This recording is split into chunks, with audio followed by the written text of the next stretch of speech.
Assalamualaikum warahmatullahi wabarakatuh. Saya insya Allah tidak akan mengulangi tadi apa yang sudah disampaikan oleh Bang Ahmad Kosinuddin dan juga Bang Kufar Sang Haji ya. Tapi sebelum memulai, izinkanlah saya mengucapkan selamat Hari Ibu untuk ibu-ibu yang hari ini memperingati Hari Ibu. Dan nah ini ibu-ibu kita dari ARM yang khusus menggunakan kostum untuk memperingati hari. Yang kedua, kami ingin mengaturkan ucapan duka sedalam-dalamnya untuk senior kami ya, Pak Asrul Hanun ya, dari UI Watch yang telah berusia 80 tahun yang pagi tadi dipanggil oleh Yang Maha Kuasa, dan termasuk beberapa hari yang lalu ya Bapak almarhum Maijen Samsu Dalal yang juga sudah dipanggil oleh Sang Khalik ya. Semoga beliau-beliau mendapatkan tempat yang terbaik di sisi Allah Subhanahu wa taala. Nah, saya ingin menegaskan saja bahwa apa yang terjadi kemarin pada saat gelar perkara khusus itu adalah termasuk diawali dengan ketika izin sini. Tuh, mic penting ini.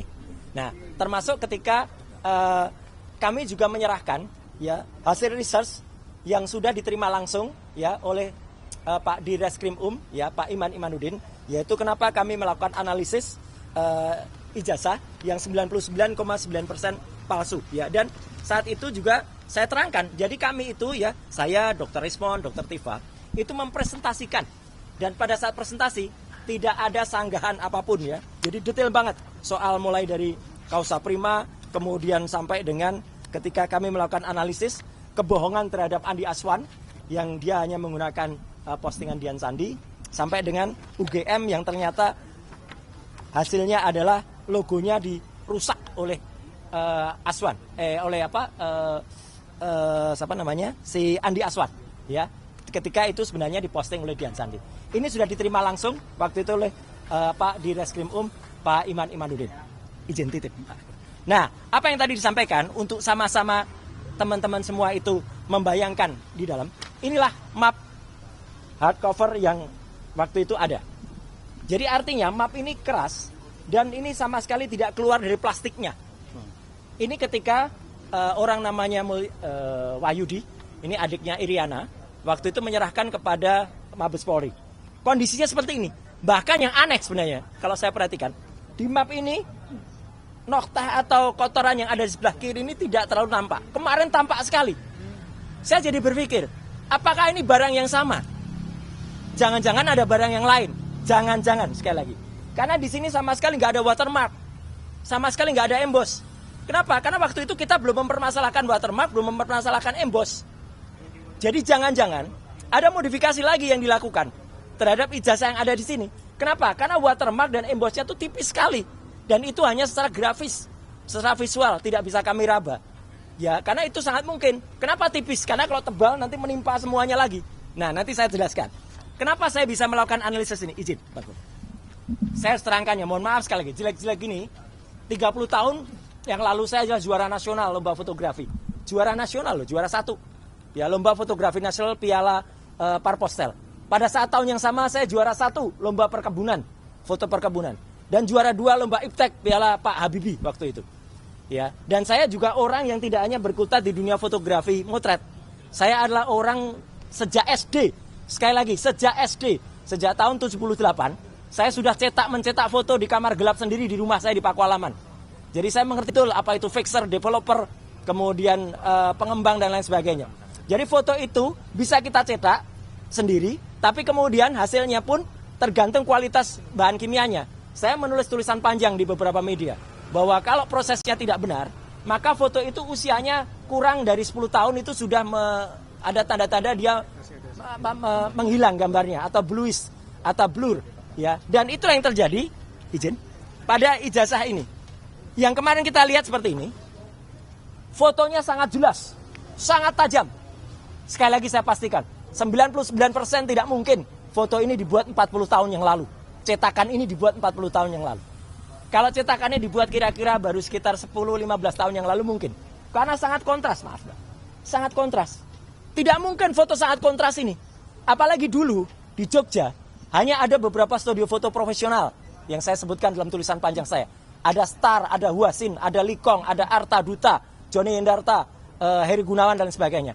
Kita sebagai mahasiswa nggak kuat untuk nyetak di situ. kita nyetaknya di gerobak-gerobak cetak pinggir jalan dengan lampu Petromak. Itu tahun 85. Iya, dan mahasiswa yang nyetak di sana biasanya nyetak pas fotonya pada saat itu jadi. Tapi lihat 10 tahun, 20 tahun lagi, pas fotonya hilang, sudah memburam. Ijazahnya Bang Resmon saja, yang kira-kira usianya baru 20 tahunan aja, gambarnya sudah memudar. Sudah nggak kelihatan lagi itu Resmon atau tidak. Ya, jadi di sini kelihatan benar bahwa ini sangat tidak mungkin.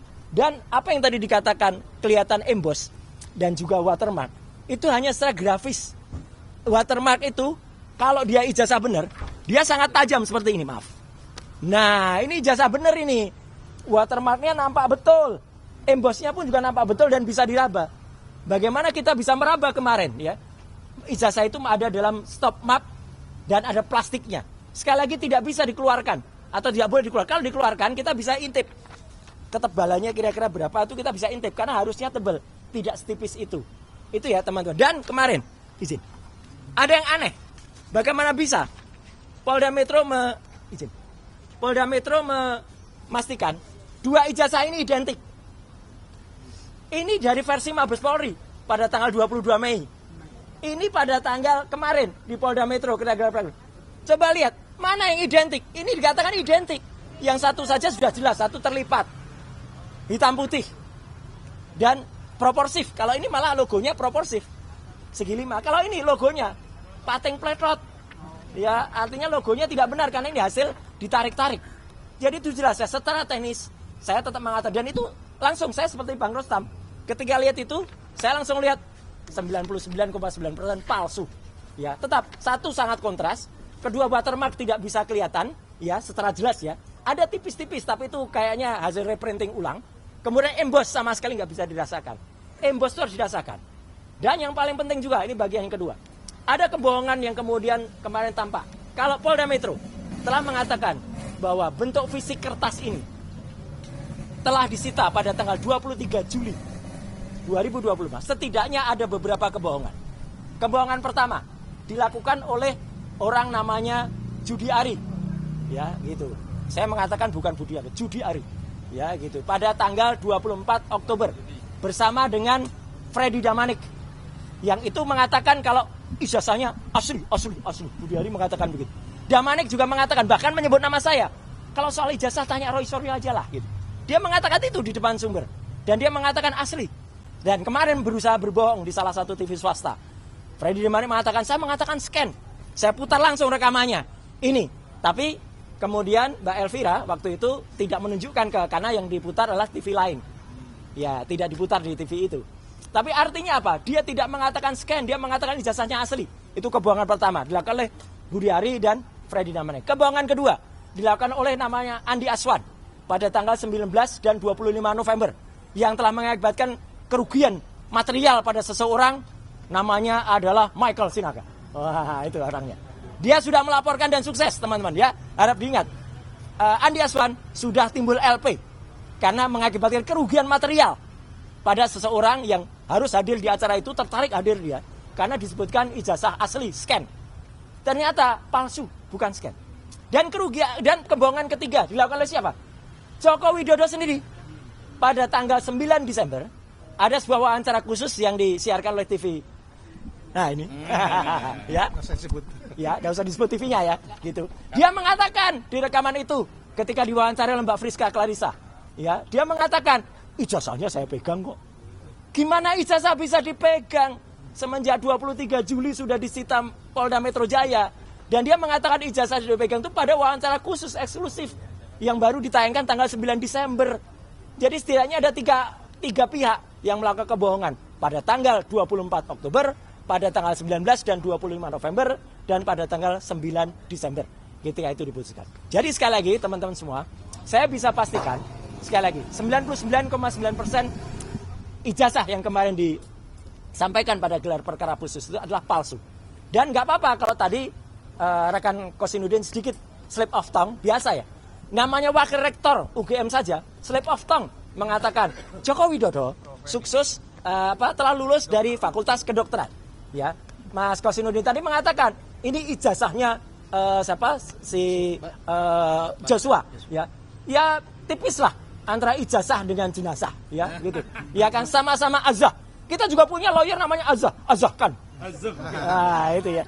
Nah, itu Azam kan. Jadi artinya, ya kami insya Allah kalau ini tidak slip of tongue, jadi kami semua ketika gelar perkara khusus itu benar-benar melihat bahwa pada saat gelar perkara khusus, kami tidak melihat dengan jelas yang namanya watermark ya. Kalau ada itu grafis.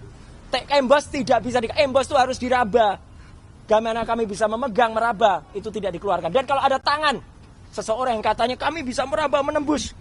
Apa bisa tangannya menembus? Nggak mungkin tangan itu menembus begitu ya. Nggak mungkin, karena tangan yang menembus itu adalah dia harus masuk ke dalam plastik. Tidak mungkin tangan itu bisa masuk ke dalam plastik dan kemudian menembus semacam itu. Susah kemudian kalau melakukan itu gitu ya. Jadi artinya, kecuali dia bilang, mungkin ijazahnya pendek, tapi ijazahnya juga bisa panjang. Wah, itu baru bisa ya. Itu baru keluarnya pendek dan panjang. Tapi kalau namanya ijazahnya tangannya bisa menembus, sama sekali tidak mungkin. Saya kira itu ya penegasan dari saya. Oh, materainya juga ada materai hijau, ada merah. Itu nanti termasuk salah satu yang akan kita challenge pada saat itu karena tidak semua kita beberkan ya, karena pengalaman kita cerita soal emboss, kita cerita soal watermark diikuti. Itu ya, jadi itu yang tidak bagus. Jadi kira-kira itu teman-teman semua. Dan tadi ada salam juga dari Dr. Ismon, salam dari Dr. Tifa. Kita RRT tetap bersatu di bawah kuasa-kuasa hukum kami semuanya. Sekian, terima kasih. Wassalamualaikum warahmatullahi wabarakatuh. Ya, Pak Rustam. Bang Rustam yang lihat langsung dan menyatakan, palsu itu.